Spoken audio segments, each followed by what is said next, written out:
자, 오늘은 성경 읽기표 진도에 따라서 에스더 말씀을 가지고 불확실함 속에서의 확실함이라는 제목으로 함께 말씀의 은혜를 나누고자 합니다. 설교 제목이 뭐라고요?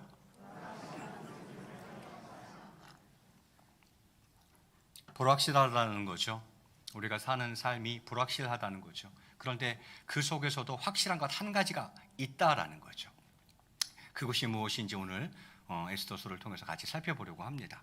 본문의 배경은 이렇습니다. 이스라엘이 바벨론 제국에 의해서 멸망을 당했습니다. 그리고는 바벨론의 포로로 끌려가서 70년간 바벨론에서 포로 생활을 하게 되죠. 그런데 이게 웬일입니까?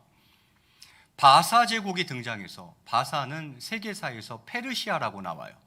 바사 제국이 등장해서 바벨론을 멸망시켜버린 겁니다. 그러니까 바벨론의 포로로 있던 이스라엘 사람들이 그래서 고국으로 돌아올 수 있게 되었던 거죠. 그래서 돌아올 때에 세 차례 나누어서 돌아오게 되는데, 본 사건은 바벨론 1차 포로 귀환과 바벨론 2차 포로 귀환 그 사이에 바사 땅에서 있었던 사건을 기록하고 있습니다. 어디 땅에서 있었던 일이라고요? 바사 땅에서, 페르시아 그 땅에서 있었던 일을 오늘 본 사건이 본문이 기록하고 있는 거죠. 당시 바사 제국의 왕은 아하수에로라는 사람이었어요. 아하수에로. 그리고 그의 아내 왕후죠는 이름이 와스디였습니다. 한날은 아하수에로 왕이 아내 보러 좀 잔치 때 좀 나와 달라고 그래서 신하들에게 좀 아내를 자랑하고 싶었던가 봐요. 그래서 나와 달라고 했는데 와스디가 그걸 거절했죠. 왕명을 거부합니다. 그래서 화가 나가지고 그 왕후 와스디를 폐위시켜버리죠. 폐위시켜버리고, 그리고 그 빈자리에 다시 왕후를 뽑게 되는데, 그때 누가 뽑히게 되는 거냐면 바로 에스더가 뽑히게 되는 겁니다. 그런데 이건 사실 쉬운 일이 아니었어요. 왜냐하면 에스더는 바사 사람이 아닙니다. 바사 사람이 아니라 이스라엘 사람이에요. 그러니까 에스더는 유대인이자 신분으로 치면 어떻게 보면 어쨌든 지금 포로 신분인 거죠. 포로 신분에다가 유대인이고, 에스더는 부모 없이 자랐어요. 사촌 오빠인 모르드게라는 사촌 오빠 손에서 컸어요. 사촌 오빠 모르드게가 부모 없는 에스더를 양육했던 거죠. 자, 그런데 그러한 에스더가 바사 제국의 왕후의 자리에 오르게 됩니다. 자, 이때에 한 사건이 발생하게 되는데, 그건 무엇이냐면 하만이라는 사람이 유대인들을 싹 다 죽여버릴 계획을 세우게 됩니다. 하만이라는 사람은 바사 제국의 2인자였어요. 1인자는 왕이고, 아하수에로 왕이고, 2인자가 하만이었는데, 다른 사람들이 그래서 다 하만한테 절을 하는데 딱 한 사람만 절을 안 하는 거예요. 그게 모르드게였어요. 모르드게가 절대 절을 안 합니다. 그래서 뿔딱지가 났죠. 그래서 야, 저거 뭐냐 저거. 그랬더니 모르드게인데요, 유대인입니다. 그래서 하만이 모르드게를 죽이려고, 모르드게 그 민족, 유대 민족을 아예 그냥 멸절시킬 계획을 짜게 되죠. 그래서 모르드게가 이제 이 사실을 에스더에게 알리죠. 그러자 에스더가 그러면 내가 왕 앞에 나아가기로 결단을 합니다. 그때에 나온 그 유명한 성경 구절이 바로 무엇입니까?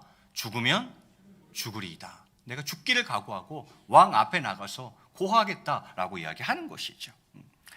에스더가 이제 그 말을 하기 위해서 잔치를 벌이죠. 이 잔치는 딱 2명만 초대합니다. 왕과 하만만 초대해요. 2인자 있죠. 아까 그 2인자. 이 둘만 딱 초대하는데 총 3번의 잔치를 열게 되는데, 그 잔치가 계속 열리는 가운데에 또 어떤 일이 있냐면, 아하수에로 왕이 어느 날 잠이 오지 않았어요.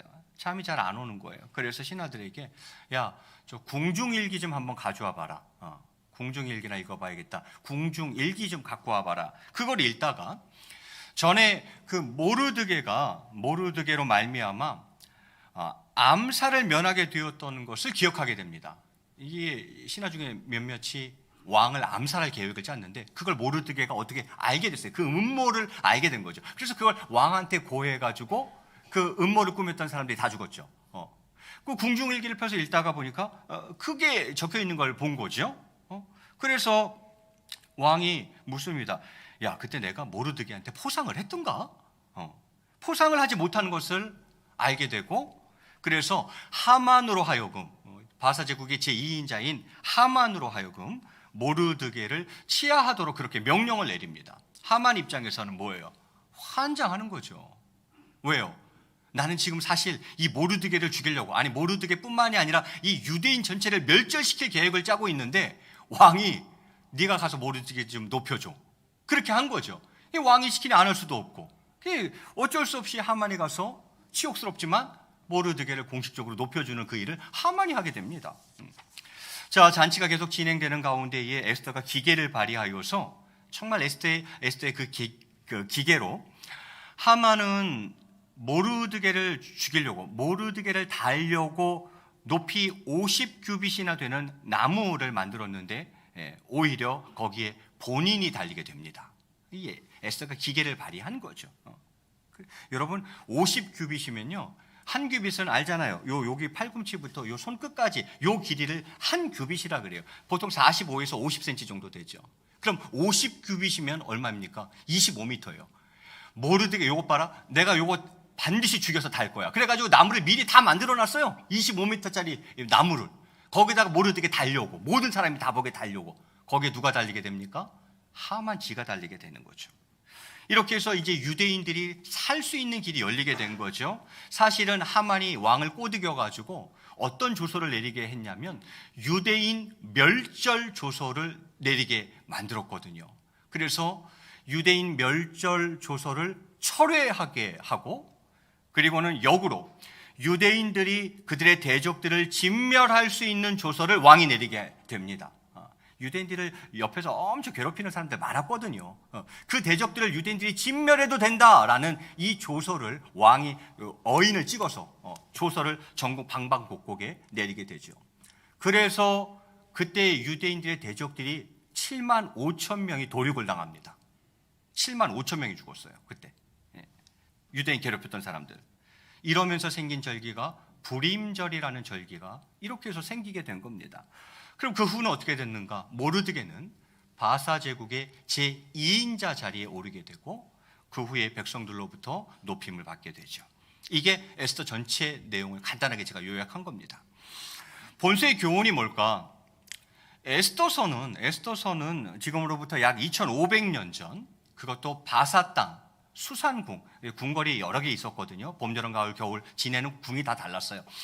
2500년 전 바사 땅 수산궁에서 벌어진 사건이지만 이것은 역사의 주관자이신 하나님은 시공을 초월하여서 아무리 어려운 상황 가운데에서도 우리가 미처 생각지도 못한 방법까지 동원하셔서 당신의 택한 백성을 도우실 수 있다는 진리를 우리 가운데 보여주고 있는 거죠. 그렇죠. 역사의 주관자이신 하나님, 그 하나님은 지금도 살아계시어서 우리가 아무리 어려운 상황 가운데에서도 야, 어떻게 이런 방법으로 우리가 미처 생각지도 못한 방법까지 동원하셔서 당신의 택한 백성, 당신의 자녀들을 도우실 수 있다는 것을 보여주는 성경이 에스더인 거죠. 그러면 이제 유대인 몰살 위기가 극적으로 역전돼서 오히려 유대인들이 그 포로 생활 중에서 영광을 얻게 되는, 이렇게 영광을 얻게 되었던 이 놀라운 드라마틱한 이 사건이 늘 크고 작은 위기에 노출되어서 살아가는 현대 성도들에게 주는 메시지는 무엇일까요? 저희도 목에 칼이 들어오는 상황은 아니죠. 그렇지만 저희들 역시도 이 세상을 살아가노라면 늘 크고 작은 위기에 노출된 채 그렇게 우리는 살아가고 있죠. 그러한 현대의 성도들에게 오늘 본문이 주는 메시지는 무엇인가 하는 것입니다. 많은 것들이 있겠지만 그중 가장 크고 중요한 메시지는 모든 역사가 하나님의 주권하에 있다는 사실입니다. 모든 역사가 하나님 손바닥 안에 있는 거예요. 모든 역사가 하나님의 주권하에 있다는 것, 역사의 주관자는 사람이 아니라 하나님이시라는 것. 나의 아버지 하나님이시라는 것, 이 사실을 우리에게 말씀해 주고 있는 거죠. 많이 힘들지, 어렵지, 위기가 오지, 난관에 봉착했지. 그런데 모든 역사는 하나님 손바닥 안에 있어.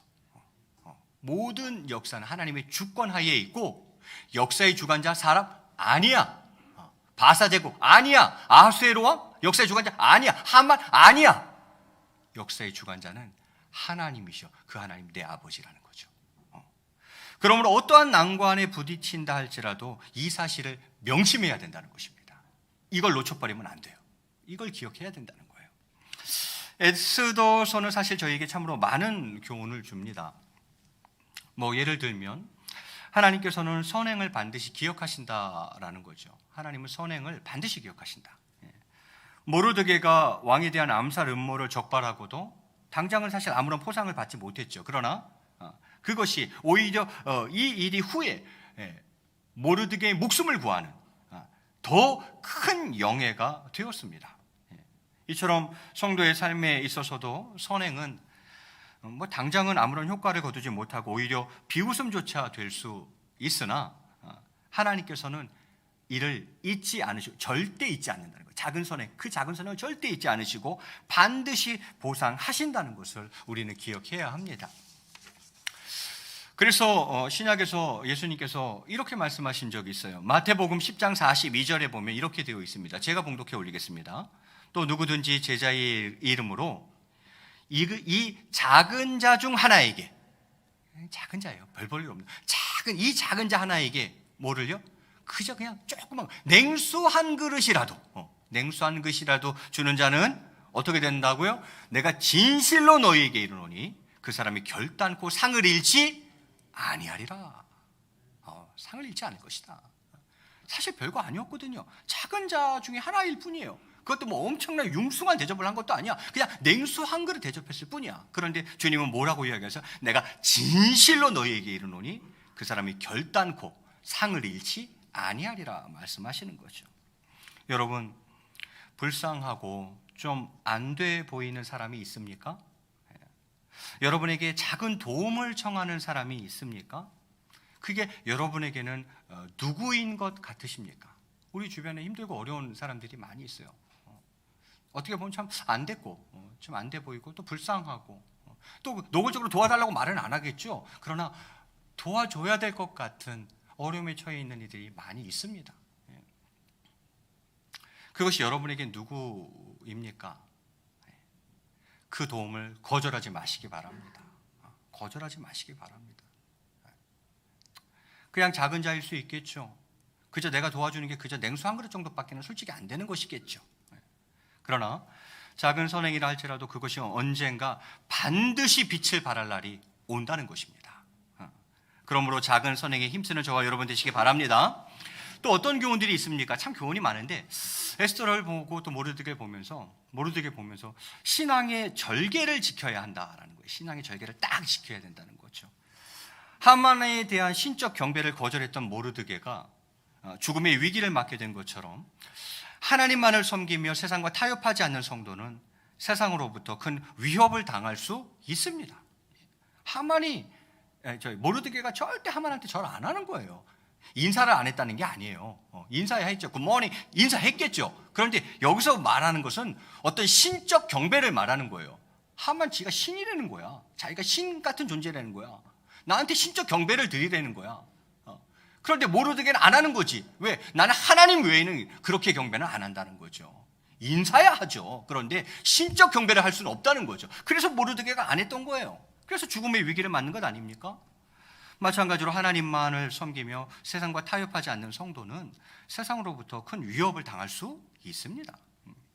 그러나 변절하지 않고 계속 순결한 신앙을 유지할 때 모르드게가 하만을 이긴 것처럼 최종적인 승리를 거둘 수 있는 것입니다.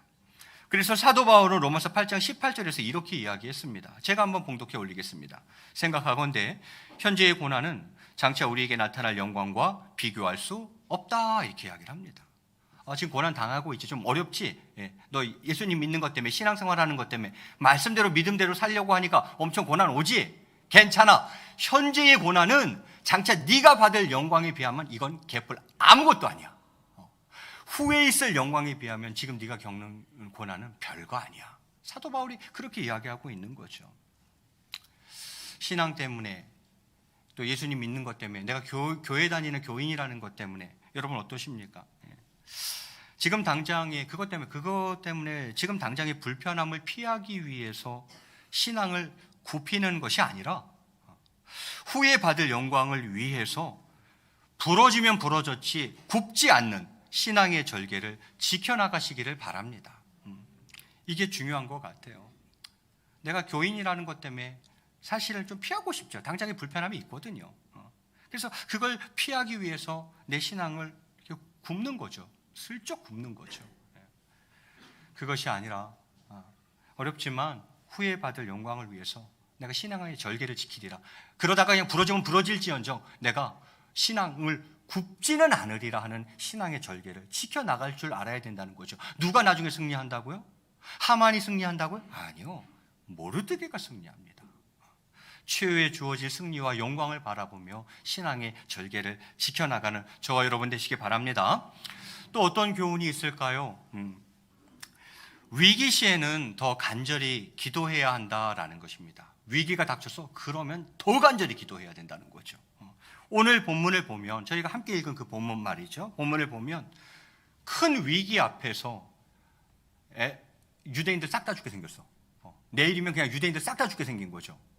이 큰 위기 앞에서 모르드게와 유대인들 그리고 에스더와 그의 시녀들이 바로 금식기도 들어갑니다. 딱 금식기도 딱 들어가는 거죠.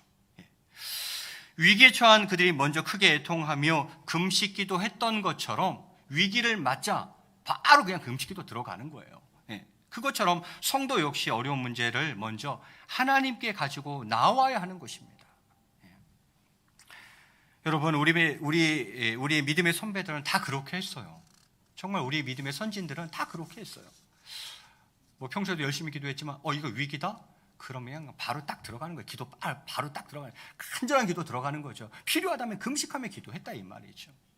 느헤미야도 위기 앞에서 금식 기도했고 다윗도 위기 앞에서 금식하며 기도했고 다니엘, 안나, 안디옥 교회, 바울과 바나바 모두가 평소에도 열심히 기도했던 사람들이지만 위기를 만났을 때 바로 금식 기도에 들어갔던 사람들이에요.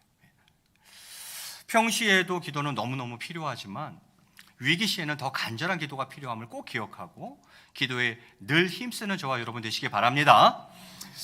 또 어떤 교훈이 있을까? 에스더 보면서 그런 생각합니다. 이웃 구원을 위한 순교적 각오가 필요하겠다라는 거예요. 이웃 구원을 위해서 내가 좀 순교적인 각오가 필요하겠다는 거죠. 오늘 본문 말씀을 한 번만 더 읽겠습니다. 에스더 4장 15절과 16절 이어서 한번 같이 읽겠습니다. 시작. 에스더가 모르드게에게 회답하여 이르되 당신은 가서 수산에 있는 유대인들을 다 모으고 나를 위하여 금식하되 밤낮 3일을 먹지도 말고 마시지도 마소서. 나도 나의 시녀와 더불어 이렇게 금식한 후에 규례를 어기고 왕에게 나아가리니 죽으면 죽으리이다 하니라. 아멘. 모르드게가 알렸어요. 스더야 어쩌면 좋니? 우리 유대인이 멸절되게 몰살되게 되었어. 왕이 조서를 내려버렸어. 거기 변개할 수 없는 어인을 찍어버렸어. 어쩌면 좋니? 에스더에게 얘기한 거죠. 그 이야기를 듣고 에스더가 사촌오빠 모르드게에게 회답한 내용이죠. 16절에 뭐라 그럽니까? 당신은 모르드게 말하는 거죠. 모르드게 16절 상반절에 당신은 모르드게 말하는 거예요. 오빠 가서 수산에 있는 유다인을 다 모으고 나를 위하여 금식하되 밤낮 3일을 먹지도 말고 마시지도 마소서 이렇게 이야기하네요. 이게 무슨 말입니까? 오빠 날 위해서 기도해줘. 알았어, 날 위해서 기도해줘. 며칠? 밤낮 3일 먹지도 말고 마시지도 말고 날 위해 간절히 기도해줘. 여러분 금식을 해도 안 먹죠. 금식 기도할 때는 안 먹죠. 그런데 마시는 건 물은 마신다 이 말이에요. 생수 마셔가면서 기도하잖아요. 그런데 뭐라고 부탁하냐면 먹지도 말고 그냥 마시지도 마세요. 정말 간절히 기도해 달라는 거예요. 날 위해서. 그리고 본인은 어떻게 하겠대요? 16절 하반절에 나도 나의 시녀와 더불어 이렇게 똑같이 오빠랑 똑같이 유대인들과 똑같이 나도 그렇게 금식한 후에 규례를 어기고 왕에게 나아가리니 죽으면 죽으리다 이렇게 이야기를 합니다.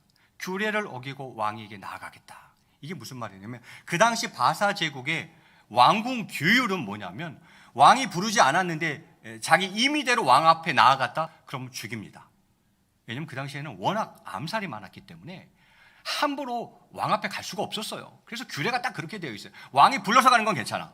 불러서 가는 건 괜찮은데 왕이 부리지도 않았는데 자기 마음대로 또 본인 임의대로 왕 앞에 나아갔다? 그러면 그 사람이 누구든 간에 다 죽입니다. 아내고 다 부모고 다 필요 없어요. 왕이 부르지 않았는데 나갔다? 그럼 다 죽이는 거예요. 그런데 지금 에스더가 어떻게 하겠다는 거예요? 그 규례를 어기고 내가 왕에게 나아가겠다는 거예요. 왜? 내가 나가서 얘기해야 되니까. 그렇지 않으면 내 민족이 다 죽으니까.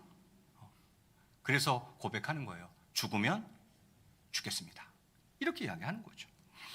동족 구원을 위해 에스더는 죽으면 죽으리이다라는 각오를 가졌던 것처럼 성도는 이웃들의 구원을 위해 순교적 각오를 가져야 하는 것입니다. 뭐 구원 받으면 받고 못 받으면 많은 거지 뭐 이럴 수도 있고 저럴 수도 있지 뭐 내가 어떻게 하겠어. 이게 아니라는 거예요. 이웃 구원을 위해 순교적 각오, 죽으라는 건 아니에요. 죽으시라는 건 아니에요. 그런 각오, 어떤 순교적 그런 각오가 우리에게 있어야 되지 않겠냐 하는 거죠. 죽으면 죽으리라는 각오도 놀랍지만 더 도전이 되는 것은 누구를 위한 일사각오였냐 하는 대목이죠. 아유, 이거 뭐 죽으면 죽겠다는 이 각오 대단한 거 아닙니까? 그것도 대단하지만 저는 더 대단한 건 뭐라고 생각하냐면 그 일사각오가 누구를 위한 각오였느냐 하는 대목이죠. 자신의 유익을 위한 일사각오가 아니라 타인을 위한 일사각오였다는 점이에요. 에스더요, 지금까지도 유대인인 거 왕 몰라요. 오빠가 얘기하지 말라 그랬어요. 모르드게가 너 얘기하지 말, 끝까지 얘기하지 마라. 유대인인 거 왕이 몰라요. 그러면 그냥 가만히 있으면은 제국의 왕의 아내로서 편안한 삶을 살아갈 수 있어요. 아니 편안한 정도가 아니라 부귀 영화를 다 누리며 살아갈 수 있어요. 그런데 그냥 가만히 있으면 되는 거예요. 아니 주권 말고 내가 알게 뭐야. 나 하나 편하면 된 거지. 그렇게 할 수 있는데 에스더가 그렇게 하지 않더라는 거죠. 자기 자신을 위한 각오와 다짐은 많이들 하죠. 많이 있어도 뭐 예를 들면 내가 죽는 한이 있어도 이 일을 이루어내리라 이렇게 각오 우리 많이 하잖아요. 내가 진짜 죽는 한이 하다가 쓰러지는 한이 있어도 내가 이 일을 이루어내리라 뭐 사법고시 같은 거 있잖아요. 이 일은 내가 반드시 하려. 이런 자기 자신을 위한 각오와 다짐들은 많이 있죠. 그러나 에스더처럼 이처럼 타인을 위한 각오는 사실 잘 보기 힘듭니다. 없죠. 없습니다. 그렇습니다. 저희에게는 이웃 구원을 위한 일사각오의 심정이 있어야 하겠다 하는 것입니다. 내가 저 영혼의 구원을 위해서 순교자적 각오를 하겠다. 이제 죽으면 죽으리다라는 일사각오를 하는 이런 마음이 우리에게 있어야 되지 않겠나 하는 생각도 해보게 되죠. 마지막 한 가지는 에스더서를 쭉 여러분 이제 성경 읽기표 진도에 따라서 하루에 3-4장씩 쭉쭉 읽어나가고 아마 지난주쯤이나 지지난주쯤에 에스더를 읽으셨을 거예요. 저도 에스더를 쭉 읽으면서 드는 교훈 중에 하나는 무엇이냐면 서두에도 말씀드렸지만 역사의 주관자이신 하나님을 신뢰해야 한다는 이 대목이에요. 저는 이게 제일 사실은 개인적으로 묵상하면서 이게 제일 마음에 와닿았던 대목이에요. 역사의 주관자이신 하나님을 신뢰해야 된다. 역사의 주관자는 하나님이라는 거예요. 성도 여러분, 왜 와스디는 왕명을 어겨 폐위를 자청했을까요? 왕의 부탁이 뭐 그리 어려운 부탁이었다고 말입니다.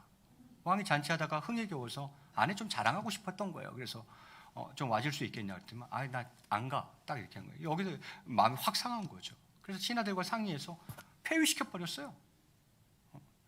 와스디는 왜 왕명을 어겨서 폐위를 자청했냐 이 말이죠. 왕의 부탁이 뭐 그렇게 어려운 부탁이었다고 말입니다. 또 왜 하나님은 에스더가 왕후가 되게 하셨을까요? 바사 땅에서. 이거 지금 이스라엘에서 이루어지고 있는 일이 아니에요. 바사 땅에서. 그것도 포로 신분인데. 바사 사람 아니에요. 거기도 유대인인데. 그런데 에스더가 왕후가 됐어요. 이게 어떻게 있을 수 있는 일입니까? 그리고 지금 바사 제국이에요, 제국. 바사는 127도로 되어 있어요. 우리나라는 몇 도예요? 8도 강산. 경기도, 경상도, 전라도, 충청도, 우리는 8도 강산이라고 부르죠. 도가 8개라 이 말이에요. 그럼 지금 바사 제국은요, 127도예요. 127도. 도가 127개예요. 자, 그래서 와스디를 대신할 왕후를 뽑기 시작하는데 그 도에서 가장 뛰어난 여인들을 다 긁어 모은 거예요.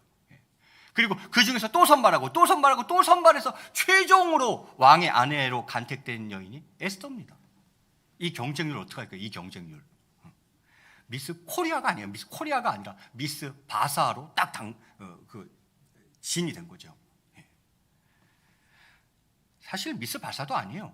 왜냐하면 당시 세계를 지배하는 제국은 바로 페르시아, 바사 제국이에요. 온 세계가 페르시아 손아귀에 있던 시대였어요. 그러니까 거기서 1등한 것은 미스 바사가 아니라 사실은 미스 월드죠. 에스더가 무슨 조건으로? 유대인에다가 사실 신분상 어떻게 보면 포로였고, 부모님도 안 계시고, 무슨 부모님이 재력가예요? 뭐예요? 부모도 없고, 오빠 손에서 자랐는데. 그런데 이 117도의 이 경쟁률을 뚫고 왕후가 되었다? 무슨 얘기입니까? 이것은 유대인 멸절을 막기 위한 하나님의 계획 아니었을까요? 그 자리에 미리 딱 심어놓은 거죠. 그리고 모르드게는 어떻게 바사왕 아하수에로를 암살하려는 계획을 알게 되고 그것을 왕에게 알리게 되었냐 이 말입니다. 어떻게 그걸 모르드게가 알았을까? 그리고 그것을 왕에게 어떻게 알릴 수 있었을까? 그뿐만이 아니죠. 3일 동안 잔치 진행되면서 왕이 한 날은 잠이 안 왔어요. 왜 왕은 그날 밤에 잠이 안 오고? 왜 잠이 안 오고? 잘 자다가 왜 또 그날은 또 잠이 안 와? 그리고 심심하면 그냥 유튜브나 볼 일이지 굳이 궁중일기를 가져오라고. 궁중일기를 펴서 읽었으며 또 궁중일기를 딱 폈는데 127쪽 마침 모르드게가 전에 왕의 암살 계획을 알려주어서 왕의 목숨을 건질 사건을 읽게 되었냐 이 말입니다. 이상하지 않아요? 이걸 다 그냥 우연이라고 하시겠어요? 왕이 잠이 안 와. 저 같으면 그냥 유튜브 보고 있었을 텐데 아니요. 야, 그 궁중일기 좀 한번 갖고 와봐라. 나 잠이 안 와서 그런데 좀 읽어보게. 갖고 왔어요. 어디 한번 읽어볼까? 딱 폈는데 뭐가 나와요? 모르드게가 자기를 구해준 사건을 딱 읽게 되는 거죠. 그뿐만이 아니에요. 하만은 자신이 달릴 줄은 꿈에도 생각 못하고 아파트 10층 높이의 나무, 그 10층 높이의 나무를 제작한 거예요. 그리고 지가 달리네. 이 모두는 유대인 몰살, 멸절을 막기 위한 하나님의 섭리 아니었겠습니까? 그렇습니다. 역사의 주관자는 하나님이십니다. 역사의 주관자는 사람 아니에요. 하나님이에요. 바벨론 제국이 역사를 주관하는 것 같아요? 아하수에로 왕이 이 역사를 주관해 가는 것 같아요? 아니에요. 그러면 최소한 2인자 하만이 아니에요. 나무에 지가 달렸는데? 아니죠. 역사의 주관자는 누굽니까? 하나님이죠. 모든 역사는 하나님의 손 안에 있습니다. 모든 역사는 하나님의 주권 하에 있는 거예요. 근데 중요한 건 그게 내 아버지라는 거죠. 역사의 주관자이신 하나님께서는 당신의 백성들, 자녀들을 위해서 지금도 일하고 계십니다. 지금도 살아 역사하고 있는 거죠. 아니, 이런 방법으로 인도하신다고? 때로는 우리가 미처 전혀 생각지도 못한 방법까지 동원하셔서라도 하나님은 당신의 백성들, 당신의 자녀들의 삶을 이끌어 가신다는 거예요. 세상이 이끌어가는 것 같아요? 세상에 힘 있는 몇몇 사람이 이끌어가는 것 같아요? 절대 아닙니다. 다 하나님 손바닥 안에 있어요. 역사의 주관자는 하나님이시며 그분의 절대 주권 가운데 역사의 수레바퀴는 돌아가는 것입니다. 이 하나님을 신뢰해야 합니다. 이 하나님을 믿을 줄 알아야 돼요.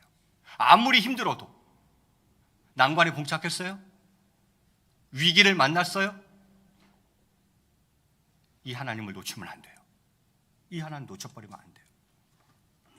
설교 제목을 그렇게 잡아보았습니다. 불확실함 속에서의 확실함. 자, 유대인들 볼까요? 내일이면 죽어. 다 죽어. 죽음의 위기. 정말 내일을 알 수 없는 상황. 아무것도 확실해 보이지 않는, 확실한 것이 아무것도 없는 불안의 세계. 너무 불안해. 불안의 세계. 그 불확실함 속에 존재하는 확실함이 있습니다. 불확실함 속에서의 확실함, 그것은 바로 역사의 주관자이신 하나님이신 것입니다. 그것만큼은 확실해. 하나님만큼은 확실해요. 물론 세상에서 믿음으로 산다는 것이 안전하고 보장된 삶을 약속하지는 않습니다. 그러나 역사의 주관자이신 하나님을 신뢰해야 합니다. 그 하나님을 신뢰한다면 불확실한 세상 속에서도 웃으며 기뻐할 수 있습니다. 그들의 삶은 현대를 살아가는 우리 성도들의 삶과 저는 크게 다르지 않다고 생각합니다. 물론 저희들 목에 지금 바로 칼이 들어오는 건 아니죠. 그러나 저희들의 삶 가운데에도 때로는 죽음 같은 위기가 찾아오고 정말 한 치 앞도 알 수 없는, 내일을 알 수 없는 상황들을 맞닥뜨리게 됩니다. 언제 어떻게 아플지도 모르겠고, 젊은이들은 더 그럴 거야. 죽음과 같은 위기, 정말 내일을 알 수 없는 상황, 아무것도 확실해 보이지 않는, 아니 확실한 것이 아무것도 없는 불안의 세계를 살아가고 있죠. 그 불확실함 속에 존재하는 확실함이 있다는 거, 저 그거 말씀드리고 싶은 거예요. 그 확실함은 바로 역사의 주관자이신 하나님이라는 거예요. 모든 역사는 그분의 주권 하에 있고 모든 거 걱정하지 마세요. 다 그분 손바닥 안에 있어. 그분이 역사의 주관자세요. 근데 놀라운 건 뭐라고요? 그분이 내 아빠라는 사실이에요. 지금도 살아계시어서 당신의 백성들을 위해, 당신의 자녀들을 위해 지금도 일하고 계신다라는 것입니다. 위기나 난관에 봉착했을 때 이 하나님 놓치면 이제 힘들어지는 거야. 이 확실함을 놓치게 되면 걷잡을 수 없게 되는 거죠. 사랑하는 성도 여러분, 그 하나님을 신뢰할 수만 있다면, 그래 하면서 신뢰할 수만 있다면 불확실함 속에서도 우리는 때로 웃을 수 있고 또 기뻐할 수 있고 용기를 가지고 내일의 한 걸음을 디딜 수 있습니다. 이 시간 간절히 바라기는 저와 여러분이 사는 시대가 어떠하든, 저와 여러분의 삶의 정황이 어떠하든 역사의 주관자이신 나의 하나님을 신뢰하는 사람이 꼭 되시기를 주님의 이름으로 간절히 축원드리겠습니다. 우리 앞뒤좌우로 한번 이렇게 인사하시면 좋겠는데요. 남자분에겐 모르드게라고 불러주시고요, 여자분에겐 에스더라고 불러주면서 한번 인사하시면 좋겠습니다. 모르드게 같은 사람이 되시길 바랍니다. 자, 에스더 같은 사람이 되시기 바랍니다. 우리 같이 찬양하고 기도하도록 하겠습니다. 전쟁은